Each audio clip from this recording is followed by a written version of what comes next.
10वीचा निकाल लागला आणि त्या परीक्षेमध्ये प्रगती क्षीरसागर ह्या विद्यार्थिनींनी 76.80% गुण मिळवणारी प्रगती यशस्वी टीमच्या स्टुडिओमध्ये आहे।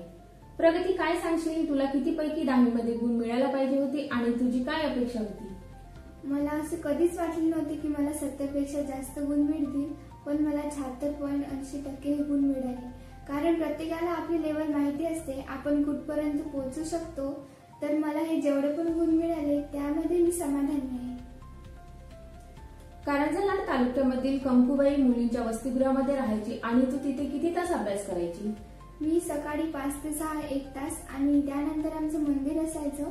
मंदिरानंतर आम्ही 3 तास अभ्यास करायचा आणि त्यानंतर आमची शाळेची वेळ होती। शाळेतून आल्यावर आम्ही संध्याकाळी 3 तास अभ्यास करायचो। बस एवढाच आम्ही अभ्यास केला। तुला मिळालेल्या यशाचं श्रेय तू कोणाला देशील? मला मिळालेल्या यशाचं श्रेय मी माझ्या शिक्षकांना देईन। कारण मला जेव्हा पण जो विषय अवघड वाटत होता त्यांनी मला ते सोपा करून दिला आणि माझ्या सोप्या भाषेत मला समजून सांगितलं। त्याबद्दल मला मिळालेल्या यशाचं श्रेय मी माझ्या शिक्षकांनाच देईन। पण आता जे पुढल्या वर्षी विद्यार्थी आहेत ते 10वीला जाणारे आहे, तर त्यांच्यासाठी तू काय सांगशील? कारण की असं एक वेगळंच टेन्शन असतं आणि तुझ्याकडून त्यांना असा कोणता सॉफ्ट संदेश देशील? आता आपल्या सगळ्यांना माहित आहे आपण 10वीत जातोय आणि आपल्या घरच्याच अपेक्षा आपल्याकडे खूप असतात की आपल्याला इतके टक्के मिळेल आणि इतके मिळेल, त्याचमुळे आपण टेन्शन मध्ये जातो। पण आपल्याला आपली लेवल माहित असते, आपण कुठपर्यंत अभ्यास करू शकतो। आपण जर घरचे वाले म्हणत आहे आपण इथपर्यंत पोहोचू शकतो, पण आपली लेवल तितकी नाही। आपण दिवस रात्र अभ्यास करतो आणि टेन्शन मध्ये जातो, खरंच मला कमी मार्क मिळेल का? पण आपली जेवढी लेवल आहे आपण तेवढाच अभ्यास करायला पाहिजे। आपण 2 तास तरी मन लावून अभ्यास केला दिवसभरात तर ते आपल्या वर्षभरासाठी ते आपल्यासाठी खूप पुरेसा अभ्यास असतो। तुझं स्वप्न काय आणि तुला भविष्यात काय करायचं, नेमकं तुझं ध्येय काय?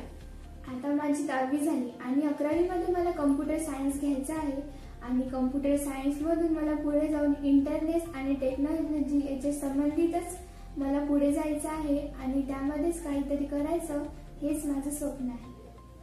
खरं तर या विद्यार्थिनींनी 100 पैकी 76.80% गुण मिळवलेले आहे आणि या विद्यार्थिनींचं सगळीकडे कौतुक होत आहे। तुला तुझ्या पुढच्या वाटचालीसाठी खूप खूप शुभेच्छा।